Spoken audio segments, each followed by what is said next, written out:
Today, we're honored to have a truly inspiring guest on the podcast. Suzanne Price is the CEO of Breast Cancer Prevention Partners, a national organization dedicated to the prevention of breast cancer by eliminating exposure to toxic chemicals and radiation. In today's episode, we'll dive into the vital role of prevention in the fight against breast cancer, discuss the challenges and triumphs of leading such a pivotal organization, and learn more about the innovative strategies BCPP is using to protect future generations. Suzanne, welcome to the Clean Truth Show. I opened Sprout here on Union Street in 2009. Which I've been to, and it's so cute, by the way. Thank you. It's huge, too. You walk in, and it's a huge space. We try to provide everything you need, all organic cotton clothing, all wooden or organic cotton toys, organic personal care products, wooden cribs, organic mattresses, and really knowledgeable salespeople to help explain all of that and who know about the chemicals as well and what you need to avoid. It's interesting because you say, when you were in investment banking, you were always interested in this subject field. I feel like right now, the idea of non-toxic and chemicals is just now coming to the forefront. How did this pique your interest back then? Had something personally happened? No, actually, luckily for me at that time, I wasn't personally touched by cancer in my life, but I do doing research. I like data and research, and I believe in science. And I was meeting some of the founders of some of these early on really great natural and organic product companies and learning about their journey and why they started what they were doing and learning the facts and the scientific evidence of what these chemicals were doing. For example, there are a tremendous amount of hormone-disrupting chemicals in personal care products that we put all over our bodies. And hormone-disrupting chemicals are directly tied to breast cancer. Mm-hmm. They're also in plastics, things like BPA, which we all now know to avoid. But at this time, when I was learning about this, there was BPA in everything. Bisphenols like BPA mess with our hormones. They lead to cancer, infertility, obesity, all sorts of problems. We're just walking around exposing ourselves to these things every day. So once I really saw the data and learned about it, I just felt like something had to be done about it. Yeah. Okay, which then led to you opening Sprout. So I opened Sprout and we had a great reception here in San Francisco and people were really interested in what we had to say, but I realized that we were really reaching a small subset of the population and really a very privileged subset of the population. And not only that, this problem is not one that people can just buy their way out of. Most people are exposed to things every day in their lives that they have no control over. Yeah. So I sought out a way to get involved with organizations that were helping on a more systemic level. There's a number of really great nonprofit organizations in our country and in California around us here that are doing this kind of work. I know you know some of them. And I started to see where I could volunteer my time, where Sprout could sponsor events, and also where I could get information and learn from these experts what chemicals we should be avoiding at the store. So that's how I first got involved in BCPP. I can't actually remember when it was. It's been so long. But early on in my journey at Sprout, I met what was then called the Breast Cancer Fund. The name has changed since then to better reflect the prevention that we're focused on. But it was then called the Breast Cancer Fund. I got involved. We had some events at Sprout and helped to educate people who are our customers about what BCPP was doing and helped to sponsor their initiatives when we could. And about 7 years ago, I officially joined the board of BCPP and just started getting more and more involved because what they've done, as you mentioned earlier, what they've accomplished is amazing. And they were one of the orgs I was involved with that was really making change and having an effect on our day-to-day lives. And I have two young daughters who are now 12 and 14, and thinking about their future and the rising rates of breast cancer is really scary, and I wanted to do whatever I could do to help protect them and other girls like them for the future. BCPP, I think, is the best place where I can do that, and I really dove in and was spending a tremendous amount of my own free time with the org. And back in January, they needed a new CEO, and I've been trying to find a way to have Sprout run a little bit more on its own after 15 years. I have an amazing team, and they take care of things day to day, and I was finding myself with some more time. And so for now, I've stepped in 50% time as CEO of BCPP and hoping that will become more of a full-time job in the long run. You couldn't be the more perfect person for it, seriously. That's really so quickly, before we jump into BCPP, with children's products and as a mom and owning Sprout, what would you say people are most unaware of when it comes to children's toys and clothes and products? I would say that everything we buy in this country, but especially children's products, the average consumer assumes that someone is checking for us. The average consumer assumes that if I go into a store and it's on the shelf and it's allowed to be sold, then it must be safe because there's someone out there whose job it is to look into that. And we just trust in our government, our companies, our processes. That's being taken care of. And the sad fact is that it's really not. So I'll give you one example. In the EU, where they have what's called the precautionary principle, they can remove something from the market if they just want to take the precaution that it might be harmful, or if there's enough evidence that it is likely harmful. In the US, to get something removed from the market, it really has to be proven harmful. And to prove a chemical harmful that can mess with your hormones for 30 years and give you breast cancer years down the road, it's very hard to prove that beyond a shadow of a doubt. Yeah. So the bar is way higher here to be able to remove products once they're on the market. Nobody is testing most chemicals ahead of time, but once it's on the market, it's almost impossible to remove them. So in the EU right now, in personal care products alone, things that we lather all over our bodies. So soap, shampoo, okay. Correct. 2,400 ingredients have been banned in the EU in personal care products because of their links to cancer and other harm. In the US, we have banned or restricted only 11 ingredients from personal care products. That's so insane. It's so insane. It's so and insane. to know that a government or a group of governments in the EU have decided that these products are not safe to be around us and that we ignore that here, they're not safer here. We just have a different standard. And in the EU, they have even a higher standard. In the EU, they can remove something from the market even more easily if it's a children's product because they are extra careful about what's around their children. We don't have such standards here. Why do you think that is? You can get tin hat on me. Our political system is completely different. Our testing is different in terms of how things are introduced to the market in the first place, and that industries like personal care regulate themselves. They set their own standards of what's safe, and then they have to live within their own standards, which are pretty low. And then the way the political system works in terms of getting something removed. Right now, for example, we're working in Congress to work on 5 different bills that some would ban certain ingredients, some would insist on the disclosure of certain ingredients to let people know even what's in their products. There's a range of bills we're working on, all related to cosmetics federally, and this requires bipartisan support, which is almost impossible when a lot of representatives in our government, they want to support the companies and the industries at all costs.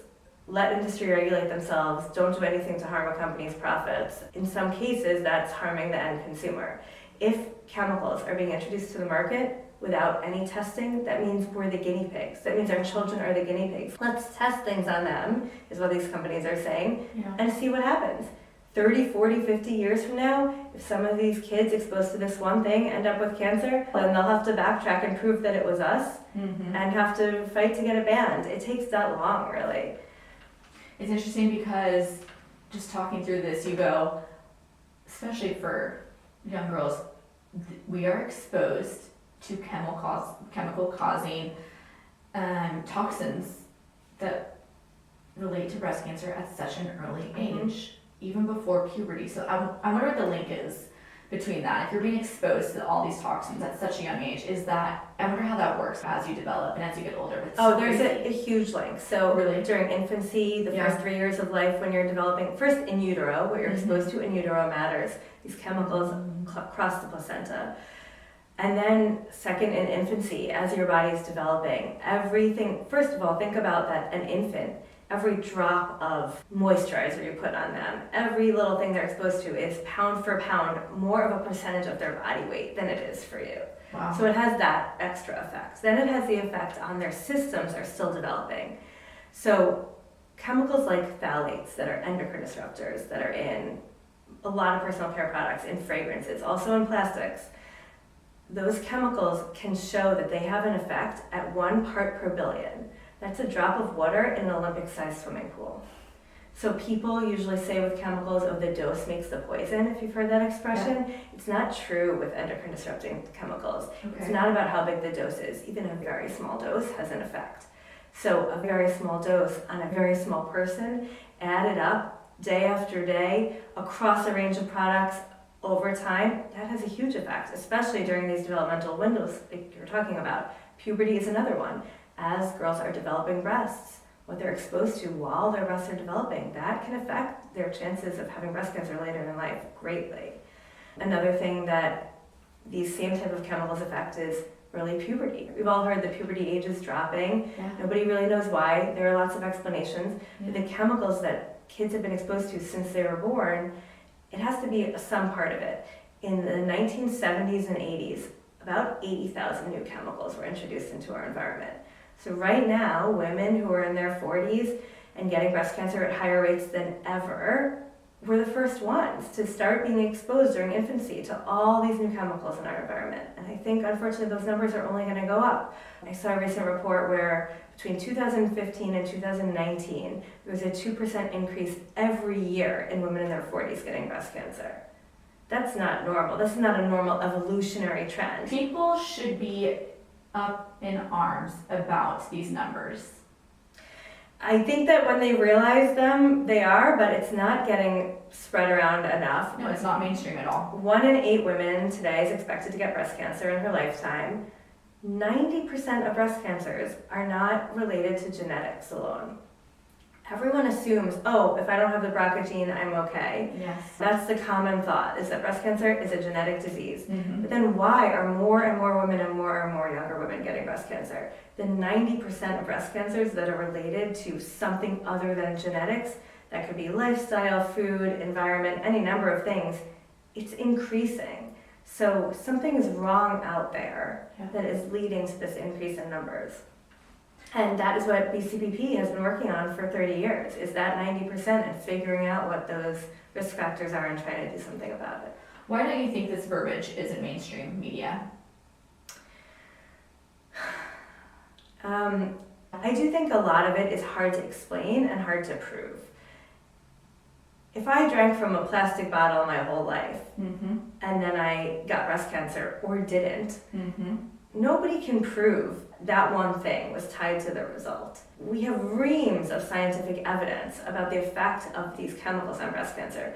We used to publish a report every couple of years called State of the Evidence, which collected all of the evidence of all the new studies on breast cancer risks in the environment. Now we do that virtually, it's not published, but it's all on our website. Mm-hmm. But the evidence is out there, but linking an individual person's story to one thing they're exposed to, that's different than a societal level study or an animal study.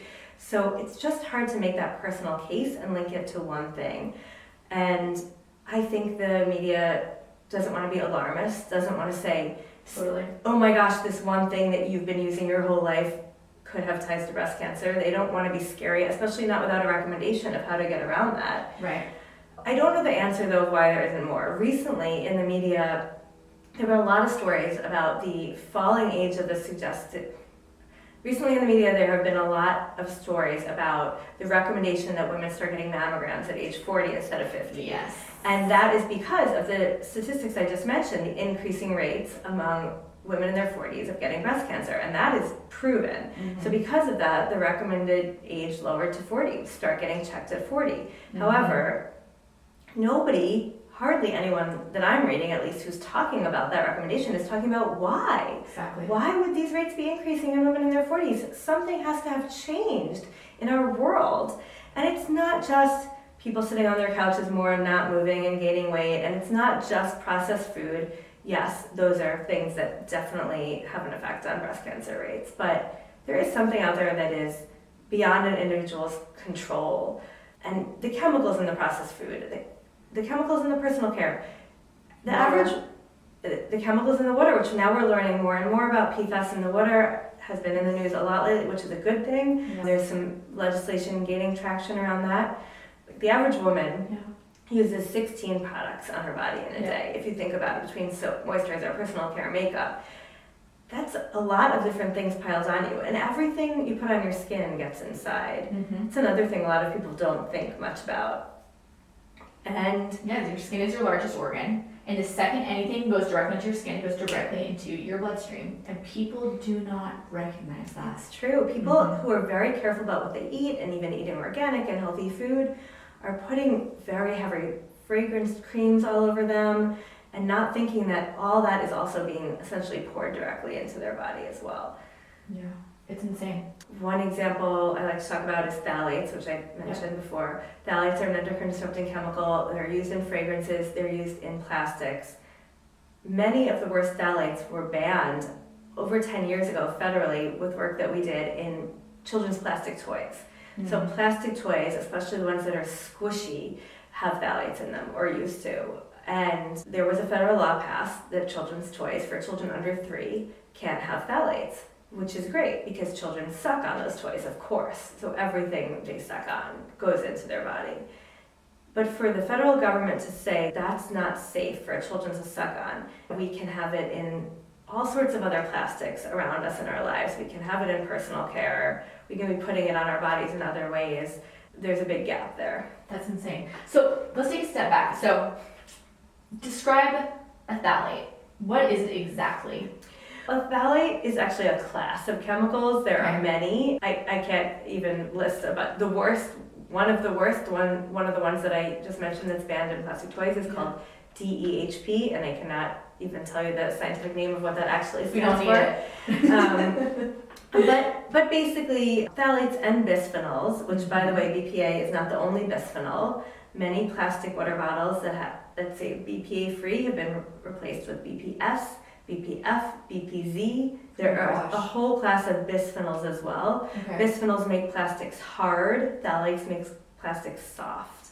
So many different types of plastics have either phthalates or bisphenols, but phthalates... Wait, say that again. So bisphenol means it's hard. So it's a hard, basically like a a plastic. Nalgene bottle. Okay, and phthalates is soft. So phthalates are usually used to make PVC plastic soft. If you have a shower curtain that's made of PVC, it probably also has phthalates because it makes it bendable, movable. Yes. You hear about the word PVC in terms of PVC piping, which is hard, but phthalates make them squishy, like a children's rubber ducky probably has phthalates in it. Okay. When you say BPA, and when someone is so excited because their water bottle says BPA free, they should actually be running from that water bottle. Like, do not use it. I can't comment on the chemical makeup of every brand's actual plastic water bottle, especially because some of these tests for some of these less common bisphenols are really hard to do, but I personally avoid plastic water bottles, period, and suggest that to my friends and family. The ones that you buy at the corner store when you're thirsty and that are squishy, they do have phthalates usually. Phthalates have been found to be tested in the water inside, which means they are leaching from the water into the water inside. Worst case, you're out somewhere, you're desperate, you need to buy a plastic water bottle. I've done it. I don't always remember to bring my own. I recycle it. I do not reuse it. This is one case where green and clean don't go hand in hand, because the more environmentally friendly thing to do would be to reuse that water bottle, but you're continuing to let the plastic break down into that water. So I would suggest glass if you're a responsible adult, or stainless steel, anything not plastic to drink your water regularly out of. And that goes for our kids as well, which it means stainless, or at our baby store, we recommend silicone a lot as a nice, light, non-breakable alternative for baby bottles. Those have become much more popular. So there are some great alternatives now. So we were talking about bisphenols and the class of bisphenols, and phthalates are a class of chemicals as well. Both have an effect on the hormones in your body. So that can increase risks of breast cancer, that can increase infertility, that can lower the age of puberty, that can definitely increase obesity. There is a huge host of problems with endocrine disrupting chemicals, because when your hormones are not working how they're supposed to, that's when disease and cancer can grow. I want to highlight some incredible victories BCPP has. Three major ones I want to talk about, which is brand new for the 2024. REI has committed and announced that they are going to start creating PFAS-free gear by this year. So that was with the help of BCPP. The second one, J&J, will stop selling toxic talc-based baby powder, which is funny. I feel like this has been known now that they had talc in their baby powder for, I'd say, 5 or 6 years, but now the excruciating light on them from consumers the past couple of years has been insane to see. So with the help of BCPP, they're going to stop selling that. And then BPA-free baby bottles that BCPP really put an ignition and light under to get those out of production. Those are huge. Yeah, I'm happy to comment on each of them because they each represent a different kind of work that we do. Getting PFAS out of gear at REI. First of all, PFAS is something many people still don't know about. It's pretty new. A lot of people know they shouldn't be using Teflon pans or nonstick pans. And they don't realize that same chemical, PFAS, that is making those Teflon pans easily wipeable is on a lot of products that we have in our home. When people used to Scotch guard their furniture and their rugs. My grandma. My mom did it. That's why that worked, because it made things just slide off. But those PFAS chemicals are actually called forever chemicals because they never ever leave the environment. They never leave your body. There's been PFAS found in 95% of the bodies of people tested in America now because it is so pervasive. And one thing that PFAS was common in is waterproof clothing. Yeah. So a lot of outdoor and athletic gear, and a lot of these companies that are outdoor companies, they really want to do the right thing. They're really focused on helping the environment, and they just didn't know, and most people didn't know. And when you buy that type of gear, not only are you maybe getting it on yourself, but you're throwing it in the wash machine and it's getting in the water. So PFAS in the water has been a major problem. Is now being tested and found all over the country. So wherever we can get it out of the manufacturing system and out of the market, that's what we're working on. And the REI victory, and as well as Johnson, is an example of us working with companies, usually first hand in hand to apply pressure, and second, if they won't cooperate with us, to try and publicly shame them into doing something better and alert consumers to put that pressure on. Johnson has known for years, since the 1970s, about the danger of talc. In all the lawsuits they faced recently, that's come out in the discovery that their scientists knew that talc was causing harm. It is so devastating to think about the people who've gotten sick over the years. And we really pressured them, especially to stop selling talc internationally, because after they lost a number of lawsuits about it in the US, they started to push their talc-infused baby powder to developing countries where they weren't getting sued over it. I hate them. What's unfortunate is that Johnson & Johnson has the reputation of being the most gentle, pure company in this country. They've marketed themselves so well. Johnson & Johnson baby shampoo is used in almost every hospital room where babies are born in this country. Every baby is born and washed in Johnson baby shampoo. They have so effectively convinced consumers that they are the brand to be trusted. And that just lets you know how important and crucial marketing is. Absolutely, it's true. And we've done the job where we can of trying to alert people when these companies are acting badly, but their marketing arms are huge and their influence is huge. And so we need to both work with consumers to know better, and then we need to always work on the legislative side, like we've done, to force the companies to remove some of these type of ingredients from their products. So that brings us to legislation like banning BPA in baby bottles, which we did federally over 10 years ago. And that came from both sides as well. Moms were starting to be aware of the dangers of BPA in baby bottles and started demanding better products. And we worked with legislators to explain the science to them and get BPA banned in baby bottles eventually. Unfortunately, like I said, now there are a lot of BPA alternatives which are probably just as bad, but we're doing what we can. And one thing we're doing is working to ban more classes of chemicals instead of individual ones like that. So to ban the class of PFAS chemicals in certain industries in California and federally, or to ban a class of phthalates so that we don't have to go through one by one and play what we call chemical whack-a-mole, where BPA is banned, it comes in with BPS, we ban BPS. Yeah. We're trying to work on classes now going forward because that has been a major problem. When you say, so BCPP, when you put pressure on these companies, or you make a call to action, they need to stop doing X, Y, Z, walk me through step by step. How do you do that? Do you send an email saying, hey, we're BCPP Johnson and we have noticed X, Y, Z. How do you start the process? To be honest, I don't really know. Okay, perfect. We should just go sorry. I'm still wrapping my head around how all this works. That is so interesting though. I do wonder how that works. I do know that always the first step is to try to work with them directly. So you try to be friends in the beginning. And just say, hey, you might not realize how bad this thing is. I can say that. Always our first step when working with a company is to try to approach them and show them the effects of what they're doing and hope that they'll voluntarily make change. And that often doesn't work. And then when that's the case, we need to go public, work on lawmakers, work on the consumers, and try and educate people to push back on that company and to demand a safer alternative. And then how do you guys decide what you're going to try to push through to legislature? Do you guys vote on it, or how does that come to be? That is such a good question. There is always so much more we want to tackle than we have the capacity for and bandwidth. And we have a couple members of our team who have been doing this legislative work for 15 and 23 years, actually longer than that. Those are the amount of times they've been with us on this mission. But they are such experts at knowing what has a potential to work and be successful that usually we start there.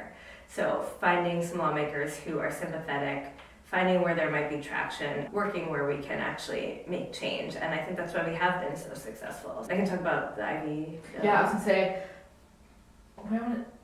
yeah, I'm all over the place. You're doing such a great job. I want one viral clip of do you guys how does it break down? Are you do you guys break down goals by quarter? Because what I want to do is I want to say BCPP's goals for 2024 is to pass 2 things to legislature, and then go into what's a good phrase that we could. Yeah, I wish it was as organized as that to give you that. I think it's more there's a whole list of things, and then there's an opportunity we can jump on it and run with it when something's gaining traction. So I don't think it's as linear. Got it. Okay, that's perfect. So what if I said something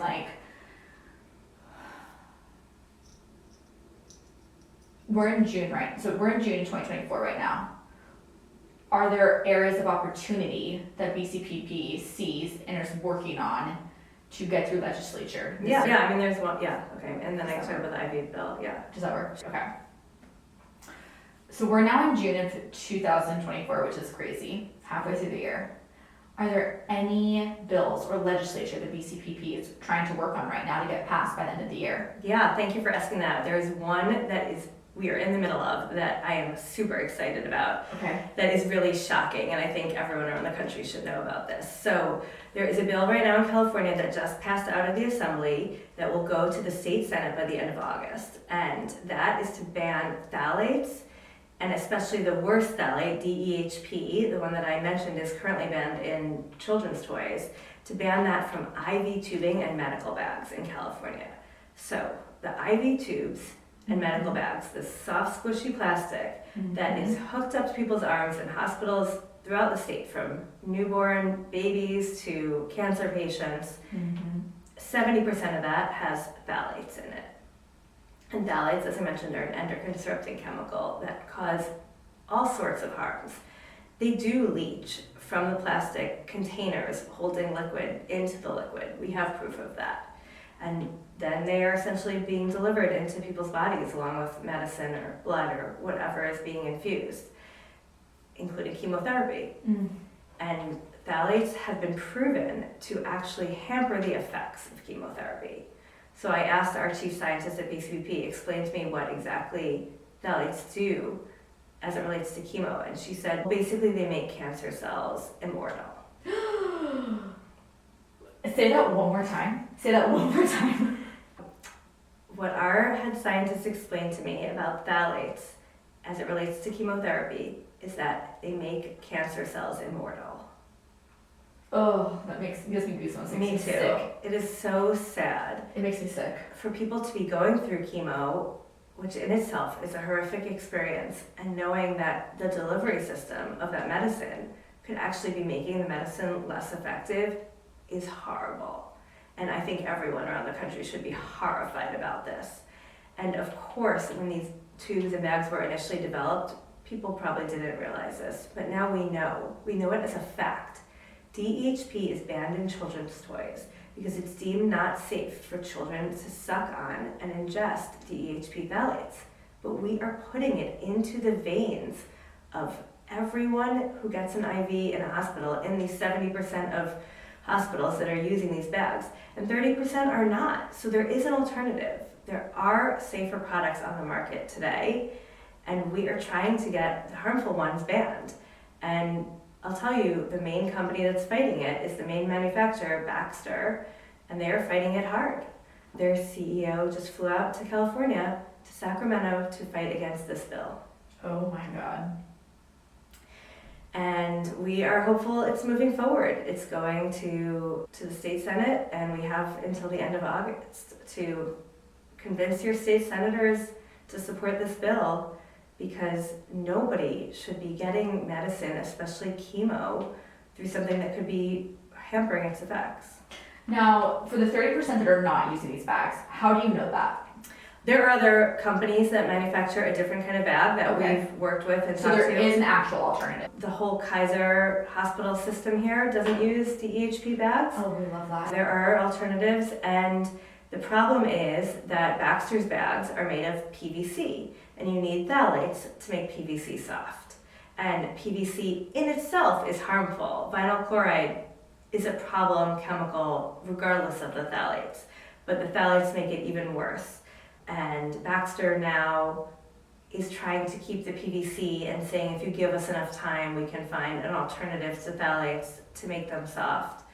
But that's 10 years. They want to push this bill down the road where they can still be using phthalates.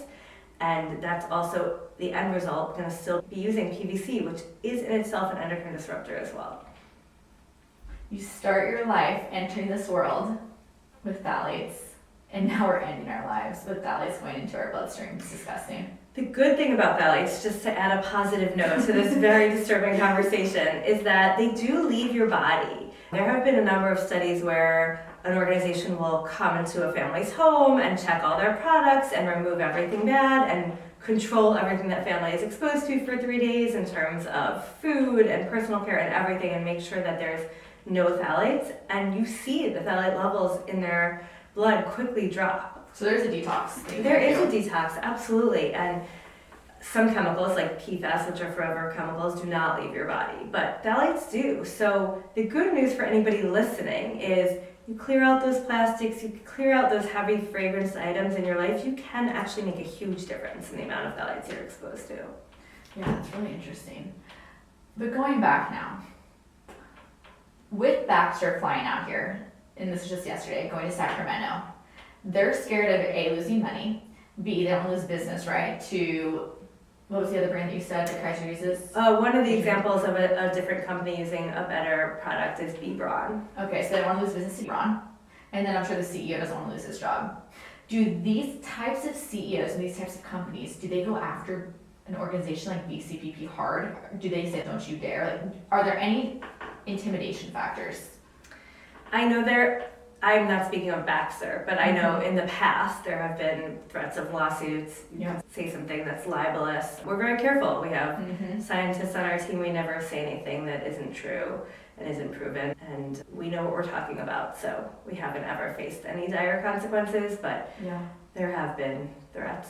I have to give you kudos, because I think someone like me, that is what I'm scared about, intimidation, and knowing how much money Big Pharma has, they could do whatever they want to a little person. And so I give you and BCPP so much kudos for standing up against that, because this is huge.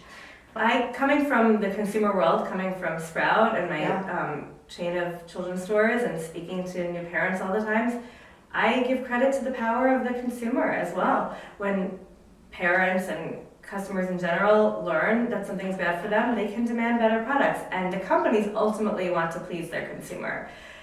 In a medical device company, it's a little different, because the consumer is the hospital, and that trickles down to the end consumer in a way that they don't have any control of. But in general, I think people demanding better products do make a difference. Ultimately, people want to create what will sell, and that was part of the success of BPA-free bottles, and you see it continue with the huge trend of stainless steel bottles, that people are not wanting to use plastic anymore. There are better products on the market, and I think consumers can do a lot to push that direction. And I think maybe 10, 15 years ago, companies didn't think the consumer was that smart. And I think we have seen an evolution over time where, and it's the moms.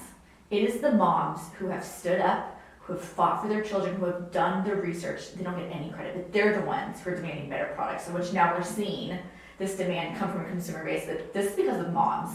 I think so. I think that's true. And mom word of mouth is amazing. They tell their friends what to use and what not to use. They educate their friends.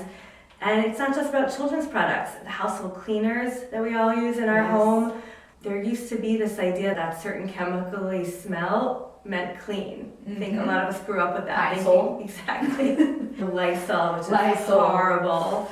And I think people are learning that, and hopefully through sharing the word. One other huge success that BCPP had was to force the disclosure of ingredients in household cleaners in California. And I think it won't 100% take effect on product labels until 2025, but you will soon start to see every ingredient have to be listed on a product label on household cleaners, which right now you look at it and it says active ingredient 7% and you don't know what the rest is at all. And that's in everyone's homes. You think about children crawling on the floor and what they're ingesting, and you think about young women being exposed to things all the time that could hurt them later. Household cleaners affect everyone, so that was a huge success for us. And hopefully just disclosures, because a lot of what we fight for is just disclosures so people can know what they're using, but hopefully disclosures will push people to demand better products once they can actually see what's in there, and then the companies will actually take out the harmful ingredients as well. I was just reading, what was it? Where was I reading this at? Maybe it was like Daily Mail. But it was how they're now seeing a link between women who are in their pregnancies using household cleaning items and birth defects with their babies. That's so sad. But that's how contaminated and how toxic these household cleaning products are. It's everywhere, and this is where I think your perspective is really helpful, and I get this all the time. People get overwhelmed by this information, right? And I get it. You're busy, you're a working mom, you have to go to work, you have your kids, you're trying to pack them lunch, you're trying to help. What is your advice to somebody who wants to start to get plastics out of their everyday use to make it manageable? I tell people you do what you can. Yeah. Little changes make a difference. Yeah. And you take it one step at a time. And sometimes you take the shortcuts you need to take. You're going on a trip to the park all day and all you have that's light and easy is a little plastic container. Fine. And then don't store your food in it, your leftovers at home in the fridge. Use something else. Use glass for that, or use stainless. Just make changes in the ways that are easy and take it step by step. Plastics especially are a big concern for us now. We've all, I think, also heard the news lately a lot about microplastics. Yes. There have been microplastics found in all sorts of places in people's bodies. They just found it they're finding it in men's semen. Exactly. Like what? That's insane. And not only is the plastic and the little pieces of plastic that they're finding harmful in itself, those microplastics are a delivery system for the harmful chemicals that are in the plastics in the first place. The more people can avoid plastics, the better. There are so many great alternatives to plastic toys now. And again, sometimes you use something for on the go and something else at home because it might be easiest to take the cheapest, most light thing with you in the stroller, and then at home have the wood blocks and the silicone toys or the organic cotton toys. There are so many other options you can have in your home. So little choices make a difference. What your kid is eating off of when they're at home, when you're not traveling. There are stainless steel plates. There's a lot of great silicone plates out there now. So there are alternatives now. It's easy enough, but little by little, because if you try to do it all at once and revamp your whole household, you're just gonna get overwhelmed and give up. In terms of kids and personal care products, you don't need much. Yeah. People always say, what should I massage my baby with? Their skin is perfect. You don't need too much. And there are great organic products out there for when you do. When I tell my girlfriends, because I'm a big believer, my fascination for all this came when my mom was diagnosed with cancer. Was like all clean makeup, right? And when I say my girlfriends, I'm like, listen, don't throw all your makeup out. The second you're done with one product, just switch it out. It doesn't need to be this overwhelming, I gotta find all new colors. No, it doesn't need to be like that. Take a step back. The second you're done with your foundation, okay, great, now let's go to Credo, let's find a clean, safe alternative. So it's step by step. But I think what happens is that's easy for me to say because I don't have kids, right? But when you're a mom, you're doing so much. I think for your children, like what you said, you don't need a lot, right? So bite sizes of implementing these new practices. And you as a mom, and I find this so fascinating, how are you talking about this with your girls? Is this something they've grown up with? Do you guys have like weekly conversations? Is your husband on board? Like, how would you, as a family unit, do you guys all agree and inform your girls of like what's happening? Yeah, I love that. We have talked about it pretty much their whole lives in not scary, bite-sized ways. I don't use words like cancer, but we talk about the importance of things being natural, and we do talk about that things that you put on your body can have bad things in them. My girls are now 12 and 14, so they can understand a lot. But talc is a great example. We've talked about talc in Johnson baby powder. Yeah. Talc has been removed by Johnson, but it's not banned. Talc is also in a lot of powdered makeup, and really the cheapest makeup. Your kids want to go to Claire's or exactly some drugstore and buy the cheap makeup, and you want them to buy the cheap makeup because you don't want to spend money on them. And that stuff often has talc that is often laced with asbestos. They should not be using that, period. And they're putting it on their face and breathing it in. My daughter, who is very into acting, learned about this at a pretty young age, and I told her about how bad talc was. Yeah. And now she goes to be in a show and everyone's putting this makeup on, and she's trying to tell them, and they don't really want to listen to this little girl talking about talc, like she doesn't know what she's talking about. And I tell her, even for her, once in a while you have to make an exception. Yes. You're in a show and the person who's getting you dressed wants to put some makeup on you, it's okay, I'm okay with it. Yeah. Because it's not every day, everything in degrees. And when they were very little, we started talking about food, and I used to tell them, try to eat food that comes from a farm, not a factory.